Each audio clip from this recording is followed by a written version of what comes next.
Well, isn't that special? First class must be lowering their standards. That single venomous sentence, whispered just loud enough to be heard, ignited a firestorm at 30,000 feet. What started as a spoiled mother's demand for a black doctor's seat spiraled into a jaw-dropping airport drama. But the real shock wasn't the woman's entitlement. It was the pilot's ice-cold response that brought the entire plane to a standstill.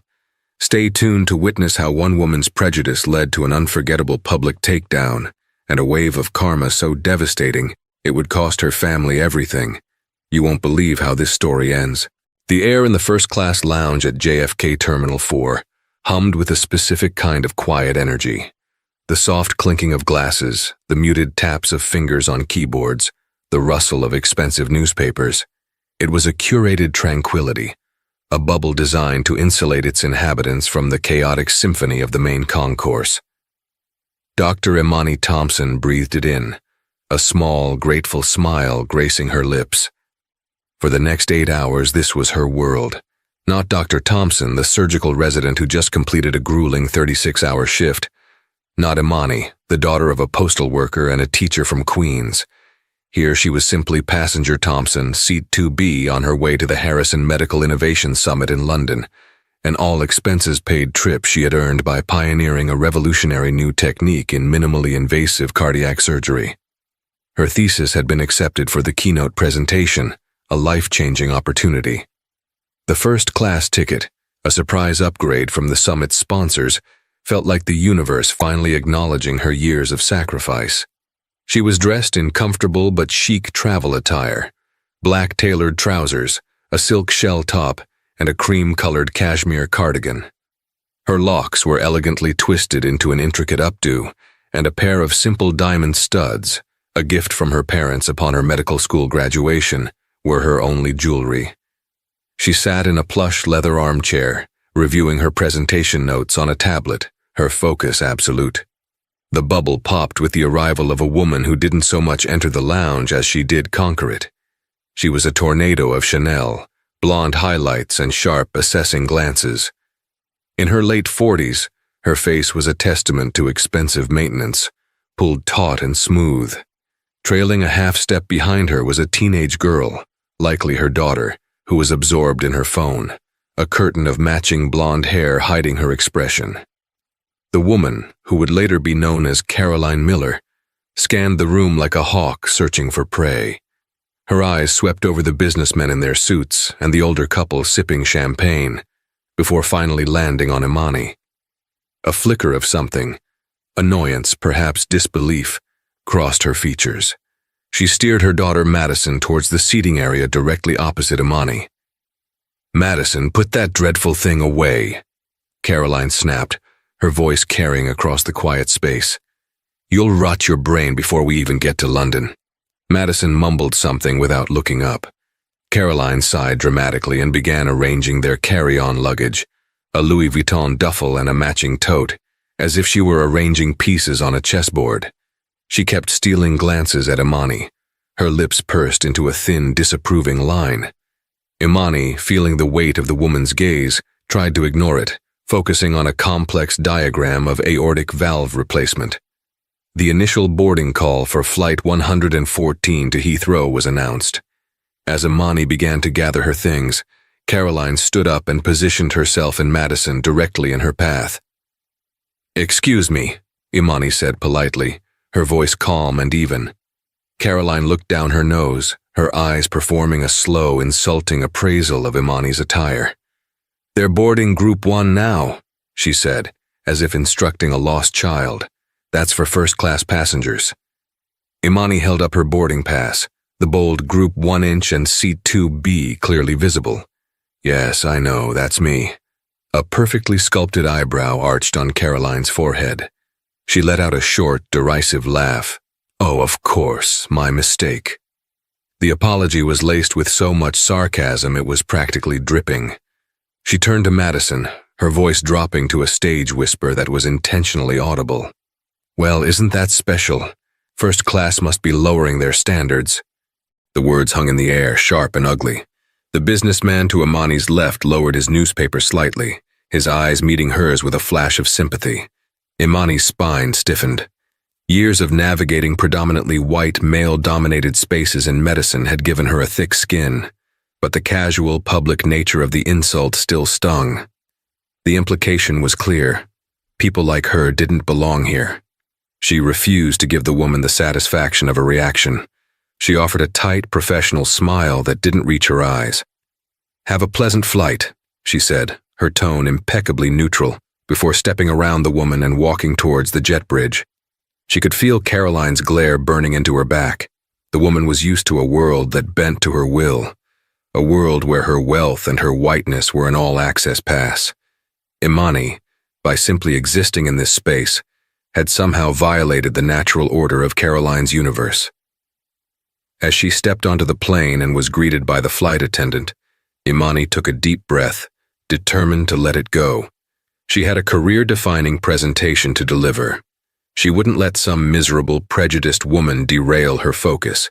She found her seat, 2B, a spacious pod with a lie-flat bed, a large entertainment screen, and a welcome glass of champagne already waiting. It was more luxury than she had ever experienced. She settled in, slipping off her shoes and placing her tablet on the side table. She was finally starting to relax when a familiar, sharp voice shattered her peace. "You have got to be kidding me." Imani looked up. Caroline Miller was standing in the aisle, her face a mask of theatrical disbelief. Next to her, Madison looked mortified, trying to shrink into herself. Caroline's boarding pass was in her hand. She was pointing a perfectly manicured finger at the seat next to Imani. Seat 2D, her seat. "There must be some mistake," Caroline announced to the flight attendant Sarah, who was helping another passenger. "This can't be our seat." Sarah, a consummate professional with a patient smile, came over. "May I see your boarding passes, ma'am?" Caroline thrust them at her. "We are in 2D and 2F, but this person," she said, gesturing vaguely towards Imani, "is in 2B. My daughter was supposed to have the window seat." "2B is a window seat, ma'am," Sarah said, pointing, "as is 2A on the other side. This is a 1-2-1 seating configuration." "That's not the point," Caroline hissed, her voice rising. "The point is, I booked these tickets months ago. We were supposed to sit together. I need that seat." She wasn't looking at the flight attendant anymore. Her cold, demanding eyes were locked directly on Imani. "You'll have to move." The request, no, the demand, hung in the confined space of the first-class cabin. It wasn't a question. It was a royal decree. "You'll have to move." Imani stared at Caroline Miller, processing the sheer audacity. It was one thing to make a racist jibe in the lounge. It was another to try and publicly displace her from a seat she had every right to occupy. The other first-class passengers were beginning to notice, their quiet conversations faltering as they turned to watch the unfolding drama. "I'm sorry," Imani said, her voice dangerously calm. "But this is my assigned seat. My boarding pass says 2B. And my daughter," Caroline shot back, gesturing to Madison, who looked like she wanted the floor to swallow her whole, "is a minor. She needs to be seated next to her mother. It's a security issue." Madison mumbled, "Mom, I'm 16. "Quiet, Madison," Caroline snapped without looking at her. She turned her attention back to the flight attendant. "Surely you have a policy for this. Families need to be seated together." "She," another dismissive wave at Imani, "can sit in our other seat, 2F. It's a perfectly good seat." Seat 2F was an aisle seat on the other side of the cabin. Sarah, the flight attendant, kept her smile fixed, but a flicker of weariness crossed her eyes. This was not her first rodeo with an entitled passenger. "Ma'am, I understand your concern," Sarah said diplomatically. "However, the booking shows you selected seats 2D and 2F. Dr. Thompson was assigned 2B. The flight is completely full in first and business class. I can't move anyone without their consent." The use of Dr. Thompson seemed to momentarily throw Caroline off balance. She blinked. "Doctor?" she repeated, a hint of derision in her tone, as if the title couldn't possibly belong to the young black woman in front of her. "Yes, doctor," Imani confirmed coolly, refusing to elaborate. She didn't have to justify her existence or her accomplishments to this woman. Caroline recovered quickly, her entitlement surging back with renewed force. Well, that's lovely for her, but it doesn't solve my problem. My daughter needs this window seat. Her voice took on a wheedling, conspiratorial tone as she turned to Imani. Look, honey, I'm sure we can work something out. I'll give you $100 for the inconvenience. You can buy yourself something nice in London. The offer was so condescending, so demeaning, that a gasp came from the elderly woman in seat 3A. The businessman from the lounge, a distinguished-looking Asian man in a bespoke suit who was now in 2A, shook his head slowly, his expression one of pure disgust. Imani felt a hot flush of anger rise in her chest, but she forced it down, replacing it with an icy resolve. She would not be baited. She would not lose her composure. My seat is not for sale, she said, her voice low and firm. And I'm not your honey. I will be sitting right here, in seat 2B. I suggest you and your daughter take your assigned seats so the plane can depart on time. How dare you? Caroline shrieked, her carefully constructed facade cracking completely. Do you have any idea who I am? My husband is Robert Miller of Miller Construction. He's one of this airline's most frequent flyers. We have platinum diamond unobtainium status or whatever it is. I will have your name, and I will report you to the airline for being uncooperative and aggressive. The accusation was ludicrous. Imani hadn't moved a muscle. Her voice hadn't risen above a conversational level. It was Caroline who was causing a scene, her voice echoing through the cabin, holding up the boarding process. Mom, please just stop. Madison pleaded, her face crimson with shame. I'll sit in 2F. It's fine, I don't care. No, Madison, it's the principle of the thing, Caroline retorted, rounding on her daughter. People need to learn a little respect for their betters. The flight attendant Sarah stepped between them, her professional smile now strained. Ma'am, I'm going to have to ask you to lower your voice. You are disturbing the other passengers and delaying our departure. I will not lower my voice. I am the victim here, Caroline declared. This passenger is refusing a simple, reasonable request. It's clear she's just trying to be difficult. It's not a reasonable request, a man's voice cut in. It was the businessman in 2A, Mr. Chen. He fixed Caroline with a hard stare. You are harassing this young woman for a seat that is rightfully hers. Your behavior is appalling. Caroline whirled on him. You stay out of this. This has nothing to do with you. It has everything to do with me when you're preventing me from getting home to my family on time, he replied, his voice steely. The cabin was now thick with tension. Other passengers were murmuring, their phones discreetly pointed towards the confrontation. Sarah, the flight attendant, realized the situation was escalating beyond her control. She picked up the intercom phone near her station. Ma'am, if you do not take your assigned seat immediately, I will be forced to call the captain, she said, her voice now devoid of any forced pleasantry. Go ahead, Caroline challenged, crossing her arms defiantly. Call him. I can't wait to explain how your airline allows its premium customers to be treated by people who obviously snuck their way in here. The final racist insinuation was the last straw for Imani, but before she could even formulate a response, Sarah was already speaking into the phone. Captain Thorne, we have a passenger dispute in the first-class cabin that is preventing door closure. I need you to come to the front, please. A collective sigh seemed to pass through the passengers. This was no longer a simple seating squabble. This was now a federal issue. The air crackled with anticipation. Caroline stood her ground, a smug, triumphant look on her face, as if she was certain the captain, a figure of ultimate authority, would surely see things her way. She believed that her status, her privilege, and her skin color were trump cards that could win any hand.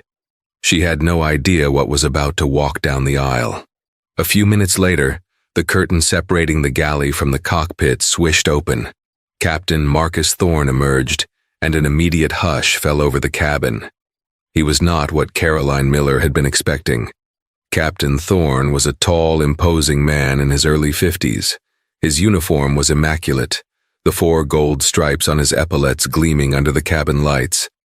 He had a calm, authoritative presence that commanded respect without a single word.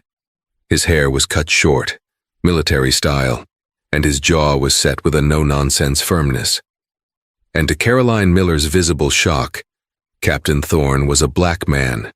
Her jaw went slack for a fraction of a second, a flicker of disbelief in her eyes before she quickly masked it. This development clearly did not fit into her preconceived narrative. The pilot was supposed to be her ally, a fellow member of the unspoken club of authority, who would recognize her inherent superiority and put the difficult passenger in her place.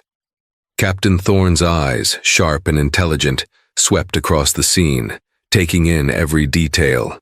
Caroline's defiant stance, Madison's cringing embarrassment, Sarah's stressed expression, and Imani, sitting poised and still in her seat, a picture of dignity under fire. He walked down the aisle, his presence seeming to shrink the already confined space. He stopped directly in front of the standoff, his gaze resting first on his flight attendant. "Sarah, give me the situation." "Captain," she began, her relief palpable. "Mrs. Miller and her daughter are ticketed for seats 2D and 2F. Dr. Thompson is ticketed for 2B. Mrs. Miller is demanding that Dr. Thompson vacate seat 2B for her daughter. Dr. Thompson has declined. Mrs. Miller has refused to take her seat, and we cannot close the main cabin door for departure." The captain nodded slowly, his expression unreadable. He then turned his full attention to Caroline. "Ma'am, is that an accurate summary of the situation?" Caroline, seemingly regaining her confidence, launched into her performance. "Captain, thank you for coming. It's a simple matter of a misunderstanding. My daughter is a nervous flyer and I need her next to me. It's a safety precaution. This young woman," she said, gesturing to Imani with a dismissive flick of her wrist, "is refusing to cooperate. I even offered her financial compensation for her trouble, but she's being incredibly obstinate. I'm a Platinum Medallion member, and my husband is one of your most valuable corporate clients. I expect a certain level of customer service." She delivered the speech with the practiced air of someone who had used her husband's status to bully her way through countless situations. She was playing the part of the concerned mother, the valued customer, the reasonable adult dealing with an irrational party. Captain Thorne listened patiently, his eyes never leaving her face. When she finished, he didn't immediately respond. Instead, he turned to Imani. His voice, when he spoke to her, was markedly different. It was softer, filled with a quiet respect. "Ma'am," he said, and for the first time he used her name. "Dr. Thompson, has this passenger or anyone else threatened you in any way?" Imani was struck by the specificity of the question. He wasn't asking for her side of the story, or if her feelings were hurt. He was asking about threats, a question that carried the weight of federal law. "She has been verbally abusive and has refused to accept that this is my assigned seat," Imani replied, her voice steady. "She made several insulting and, I believe, racially motivated comments both here and in the lounge, but I do not feel physically threatened." The captain gave a slight, almost imperceptible nod. He had all the information he needed. He turned back to Caroline and the warmth in his demeanor vanished, replaced by a chillingly formal authority. "Mrs. Miller," he began, his voice low but carrying to every corner of the silent cabin. "I have heard your request and I have heard Dr. Thompson's response. The matter is now concluded. Dr. Thompson is in her ticketed seat, which she purchased and is entitled to. She will not be moving." Caroline's face flushed with anger. "This is outrageous. Are you refusing to help a paying customer?" "No, ma'am," Captain Thorne replied, his voice as cold and hard as steel. "I am refusing to allow one passenger to harass another. I am upholding the policy of this airline and the regulations set forth by the FAA. Every passenger has a right to travel without being intimidated or harassed." He then took a half-step closer, his 6'2" frame seeming to tower over her. "Furthermore," he continued, his voice dropping even lower, becoming more intense, "my flight attendant informed me that you are refusing to take your seat and are delaying the departure of a transatlantic flight with 287 other passengers on board. This is no longer a customer service issue. This is now a security issue. The smug confidence on Caroline's face began to crumble, replaced by a dawning horror. This was not going the way she had planned. The man of authority was not on her side. In fact, he was looking at her as if she were a problem that needed to be solved. "You now have two choices, Mrs. Miller," Captain Thorne stated, leaving no room for negotiation. His words were precise, deliberate, and utterly final. The entire cabin leaned in, holding its breath for what was to come next. The silence in the first-class cabin was absolute. The gentle hum of the auxiliary power unit was the only sound, a backdrop to the tension Captain Thorne had expertly orchestrated. Every eye was fixed on the confrontation. This was the moment of reckoning. "Your first choice," Captain Thorne said, his voice a calm, unyielding force, "is that you and your daughter will immediately take your assigned seats, 2D and 2F. You will stow your luggage, fasten your seatbelts, and you will not say another word to Dr. Thompson for the remainder of this 8-hour flight. You will not look at her, you will not speak to her, and you will not make any further comments about her. You will behave in a manner befitting a passenger on this aircraft. Is that understood?" His words were not a suggestion.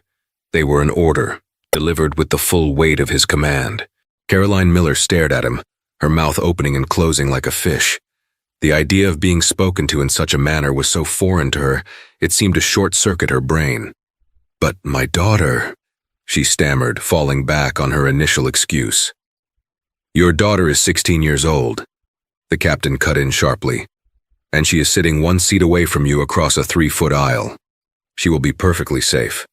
This aircraft operates on principles of safety, respect, and federal aviation regulations, not personal preference or prejudice." The word prejudice landed with the force of a physical blow. He had named it. He had taken her coded, racist remarks and her entitled behavior and labeled them for exactly what they were in front of an audience of her peers. A wave of murmurs rippled through the cabin. Caroline's face went from flushed red to a pale, blotchy white. "Now," Captain Thorne continued, his gaze unwavering, "that is your first choice. Your second choice is this. You can deplane. Right now." He paused, letting the words sink in. "If you choose to deplane, you will be met at the gate by our ground security and representatives from the Port Authority. Your disruptive behavior will be officially documented, which will likely result in you being placed on our corporate no-fly list. Your checked baggage will be removed from the aircraft, which will cause a further delay for everyone on this plane. You will also forfeit the full price of your 2 first-class tickets to London, and you will be responsible for arranging your own alternative transportation." He looked from Caroline to her mortified daughter, then back again. His voice dropped to a near whisper, yet it seemed to be the loudest thing Imani had ever heard. "So to be perfectly clear, Mrs. Miller, your options are to sit down, be quiet, and fly to London in the very comfortable seat you paid for, or to get off my plane immediately and face the consequences. The choice is yours. You have 10 seconds to decide before I make the decision for you." He stood there perfectly still, his arms crossed over his chest. The authority radiating from him was absolute. He wasn't a customer service agent. He was the commander of a multi-million-dollar aircraft and every soul on board, and he had just laid down the law. The cabin was so quiet you could hear a pin drop. 10 seconds felt like an eternity. Caroline Miller's world was visibly imploding. The power she thought she wielded, her money, her husband's name, her whiteness, was utterly useless against the calm, unshakable authority of Captain Marcus Thorne. She was just another passenger, and she had pushed him too far. 5 seconds, Mrs. Miller, the captain said, his voice flat. Madison, finally finding her voice, grabbed her mother's arm. "Mom, for the love of God, just sit down," she hissed, tears welling in her eyes. "Please, you're ruining everything." The plea from her daughter seemed to finally break through Caroline's stunned indignation. Humiliation washed over her. Defeated, she looked at the captain, her eyes filled with a venomous rage. She knew she had lost. In front of everyone, She had been publicly and completely shut down. Without another word, she stumbled past the captain and slumped into her assigned seat, 2D. She yanked the seatbelt and buckled it with a vicious tug, refusing to look at anyone.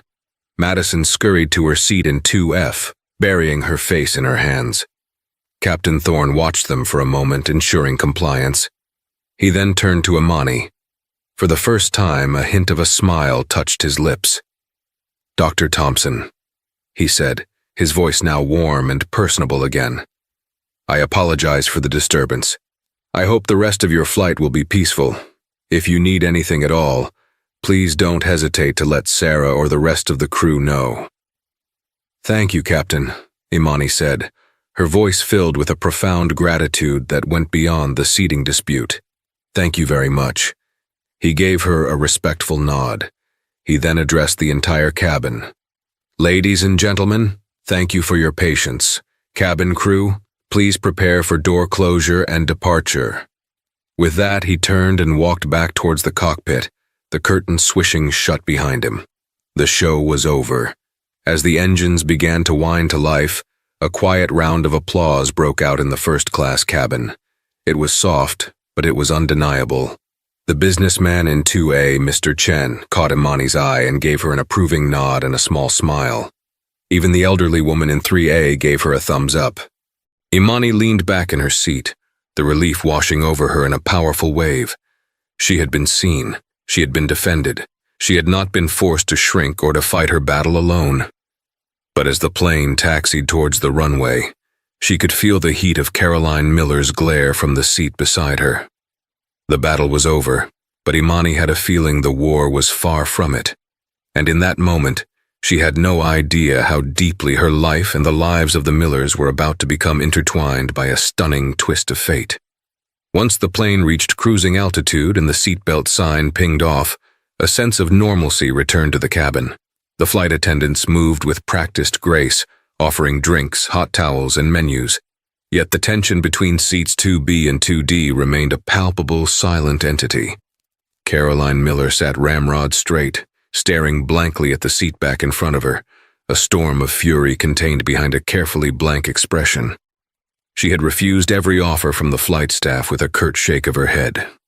Imani, on the other hand, was determined not to let the woman's toxic presence ruin this experience. She accepted a glass of champagne, changed into the provided sleeper suit, and browsed the extensive movie selection. She was trying to immerse herself in a film when a voice from her left startled her. That was quite the performance. It was the businessman from 2A, Mr. Chen. He was leaning slightly into the aisle, his expression a mixture of wry amusement and genuine respect. "I'm sorry we all had to be subjected to it," Imani replied with a small, weary smile.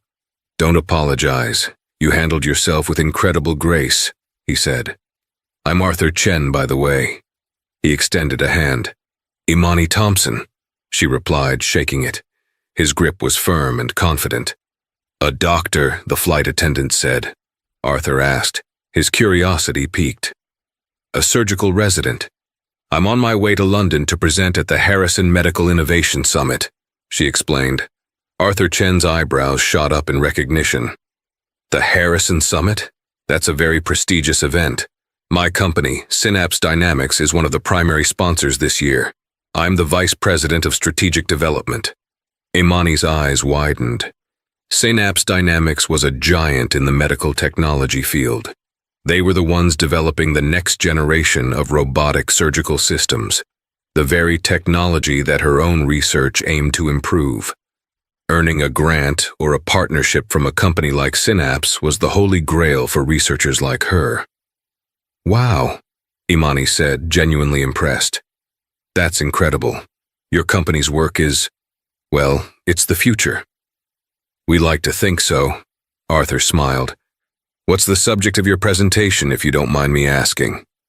For the next hour, a conversation that would subtly alter the course of Imani's career unfolded at 30,000 feet.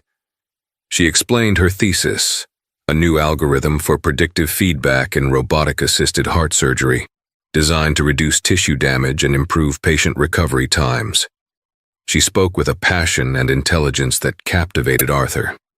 He listened intently, asking sharp, insightful questions that showed a deep understanding of the field.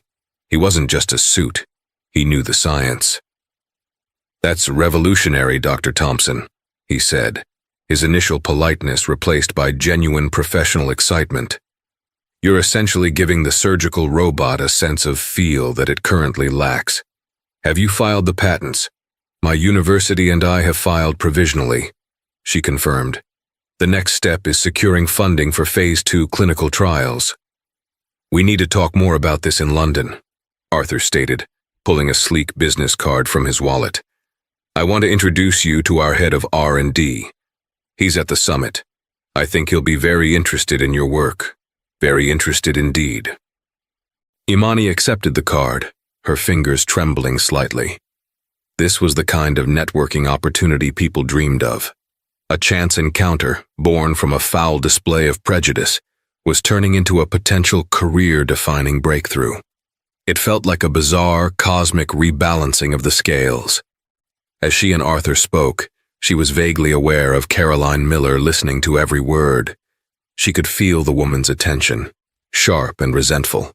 Every mention of Imani's professional accomplishments, every impressed nod from Arthur Chen, a man who so clearly belonged to the world Caroline aspired to dominate, must have felt like another stinging slap in the face.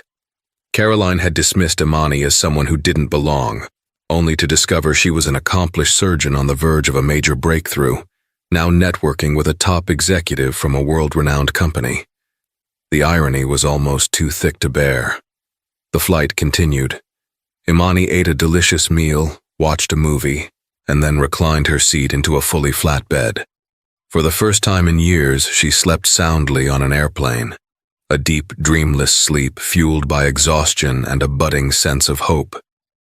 The ugly confrontation had, through a strange twist of fate, become a bridge to an incredible opportunity.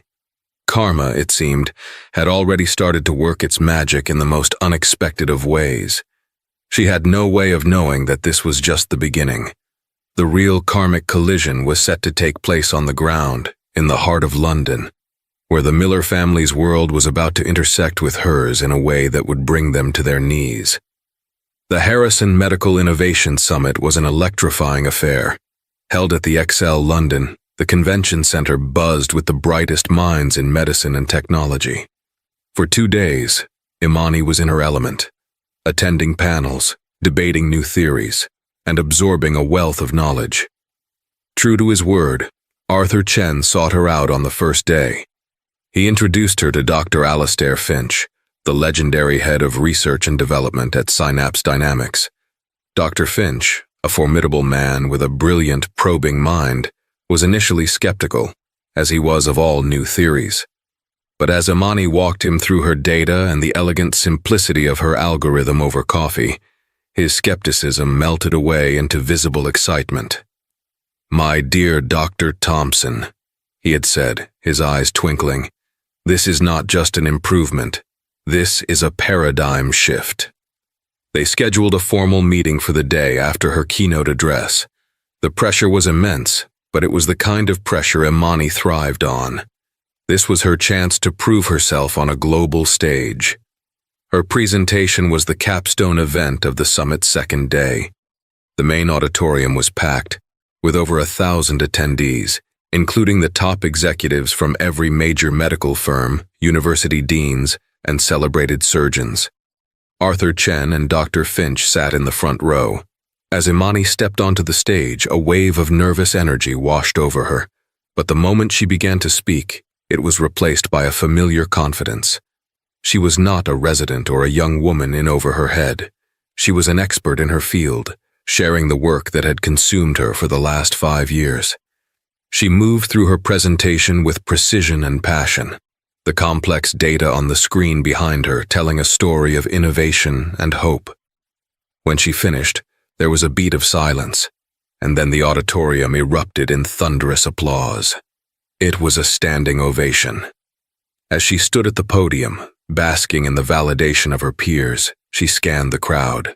Her eyes briefly caught on a man in the third row, who was staring at her with a look of dawning, horrified recognition. He was balding, with a fleshy face and an expensive but ill-fitting suit. He looked vaguely familiar, but she couldn't place him.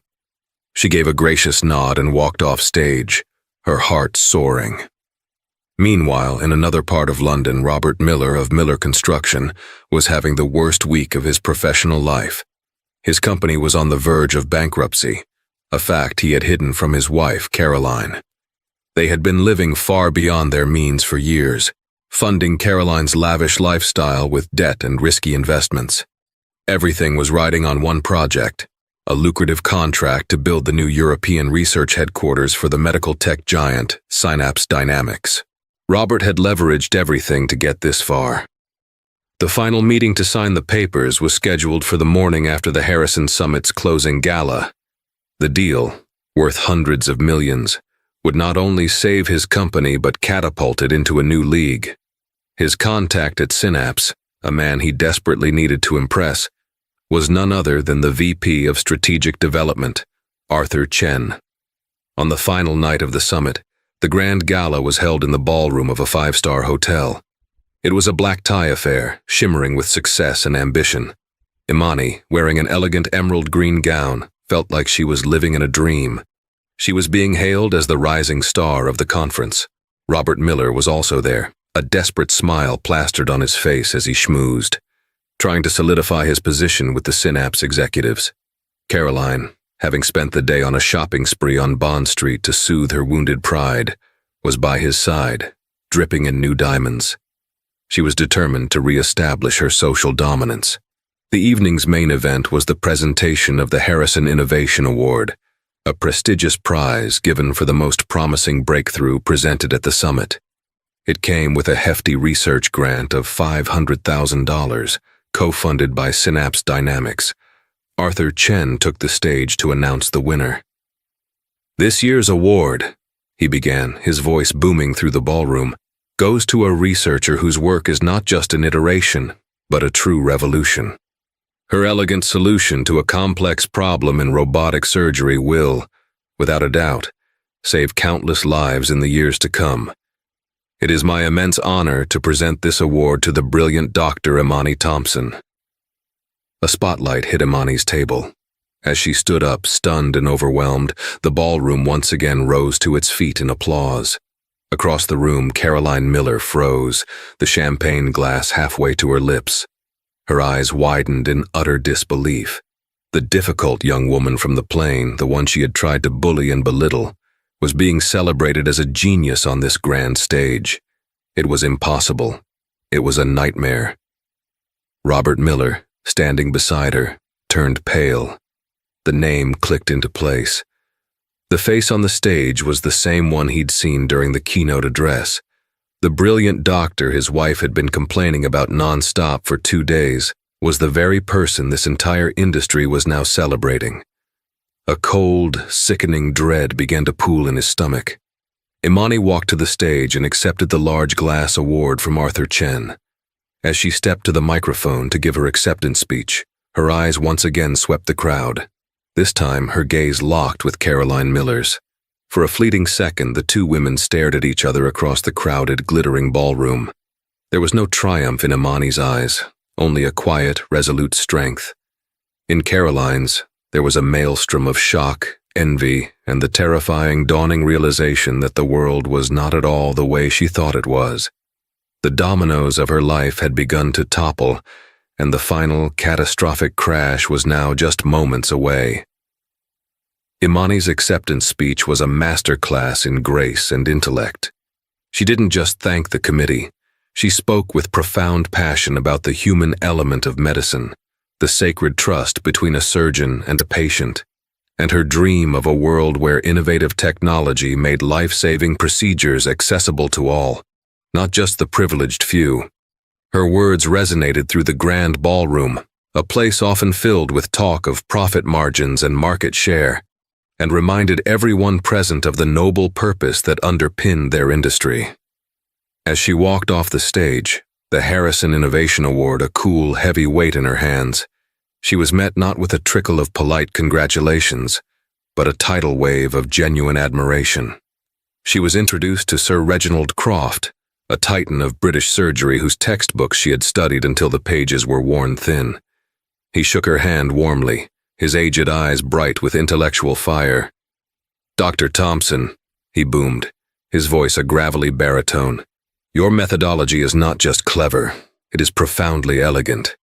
You have solved a problem we old dinosaurs have been wrestling with for a decade, a privilege to meet the future." The praise from her idol left her lightheaded.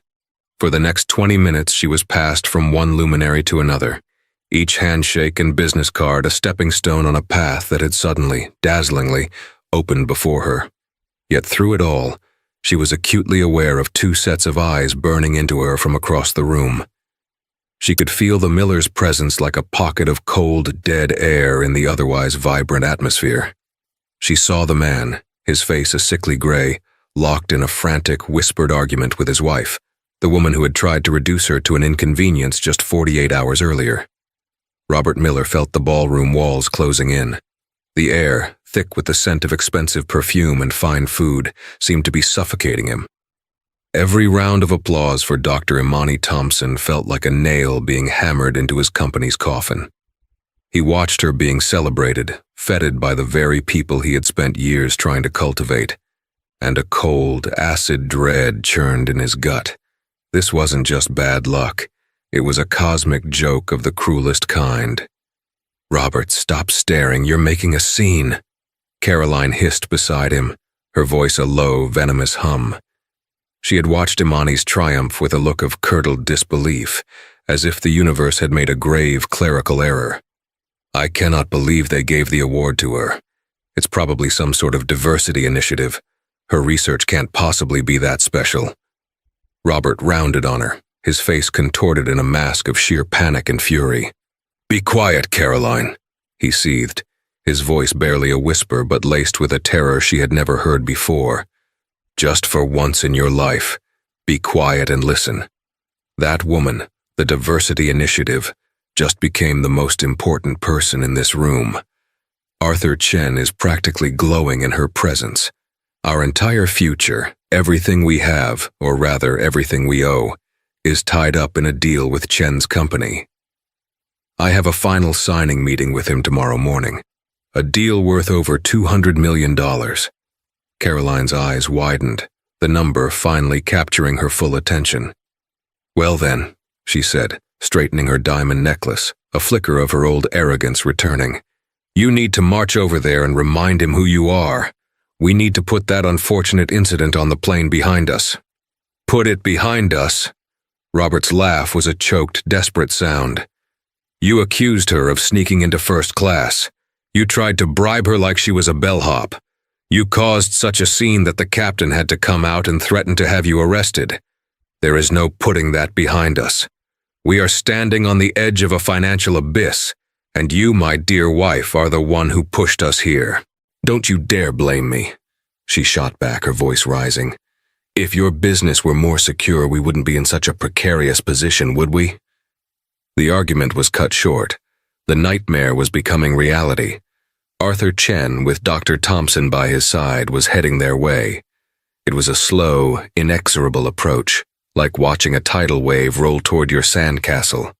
Robert's heart hammered against his ribs. He plastered a ghastly salesman's smile onto his face, his mind scrambling for a strategy. Apologize? Ignore it? Pretend it never happened? Arthur was escorting Imani toward the head of the London Health Trust, and their path intersected directly with the Millers' stationary panic. There was no escape.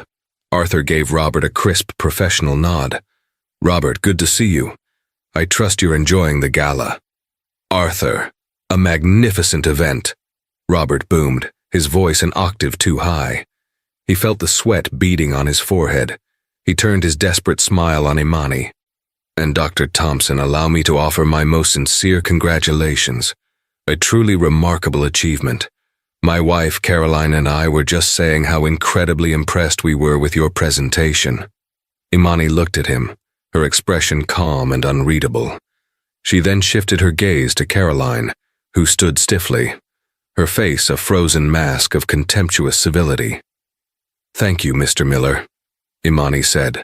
her voice impeccably polite, yet offering no warmth, no absolution. It was in that moment that the final domino began to fall. Arthur Chen, a man whose success was built on his sharp observation of people, paused.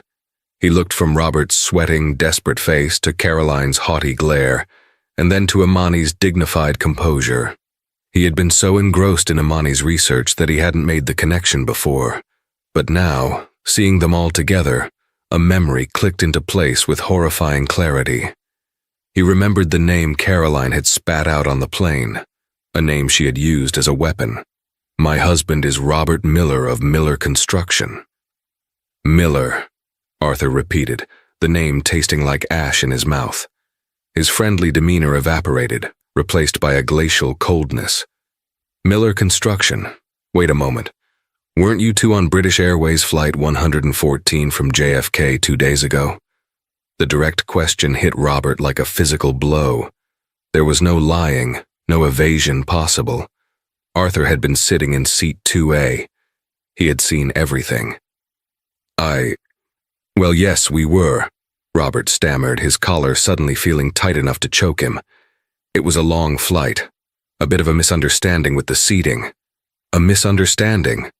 Arthur's voice was dangerously quiet now. He looked directly at Caroline. "Ma'am, I believe your misunderstanding involved racially profiling another passenger, publicly questioning her right to be in her purchased seat, attempting to bribe her, and then verbally abusing her to the point of delaying a transatlantic flight. Is that the misunderstanding you're referring to?" Caroline gasped, her hand flying to her pearls as if she'd been mortally wounded. "I did no such thing. That is a slanderous accusation." "It is not slander if it is the truth," Arthur stated flatly. He turned to Imani, his voice softening with concern. "Dr. Thompson, forgive me for bringing this up, but for the record, this is the woman who harassed you, isn't it?" Imani held his gaze. She didn't need to say a word. She simply gave a single, slow, deliberate nod. That was it, the final nail. Arthur Chen straightened to his full height, his expression now one of utter finality. The amiable VP was gone, replaced by a titan of industry about to pass judgment. "Mr. Miller," he began, his voice resonating with cold authority, "Synapse Dynamics is more than just a company. We are a global community built on collaboration, innovation, and above all, respect. We have a zero-tolerance policy for bigotry and harassment, not just within our walls, but also in our choice of partners. It is enshrined in our corporate ethics charter, a document you signed during our preliminary agreements. We call it the character clause." Robert felt a wave of nausea. He remembered signing it, barely glancing at the boilerplate language. It had seemed like standard corporate fluff. Now he realized it was a loaded gun, and his wife had just pulled the trigger. "A person's true character is not revealed in a boardroom," Arthur continued, his words a damning indictment. "It is revealed in how they treat people they believe to be powerless. Your wife's behavior on that aircraft was not just rude, it was a despicable display of prejudice and arrogance. It was a window into the soul of your leadership.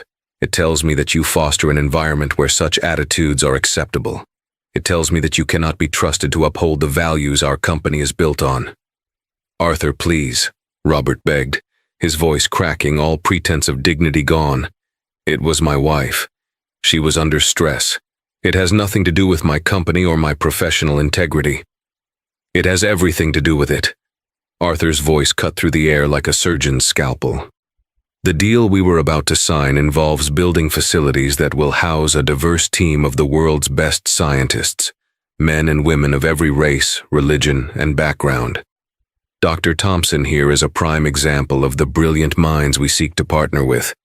How could I, in good conscience, entrust the construction of that future to a man whose family treats a person like her with such vile contempt? The risk is too great. The brand association is toxic." He took a decisive step back, creating a physical and metaphorical distance between them. "The deal is off, Robert. Consider our negotiations formally terminated. Our legal team will be in touch with yours on Monday with the official notice." He then turned his back on the Millers, a gesture of ultimate dismissal in this public forum. He offered his arm to Imani. "Dr. Thompson," he said, his voice warm once more, "I apologize profoundly that you had to be subjected to this again. Let me escort you away from this unpleasantness. The CEO of the Mayo Clinic was very eager to discuss your work." As Arthur Chen led Imani away, a path seemed to clear for them through the crowd.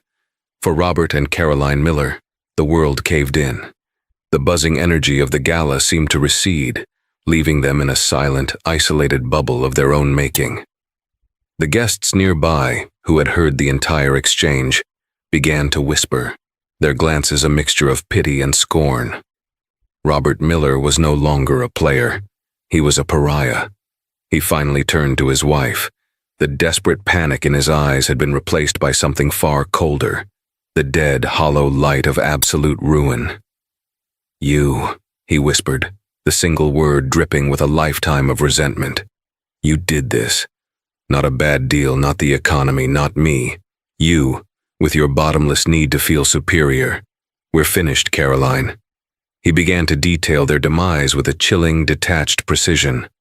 "The house in Greenwich, the bank owns it. We've been missing payments for 6 months. Gone. Madison's school in Switzerland? I was counting on the advance from the Synapse deal to pay her tuition. Gone. The credit line you used for that shopping spree on Bond Street yesterday? It was secured against company assets that as of tomorrow no longer have any value.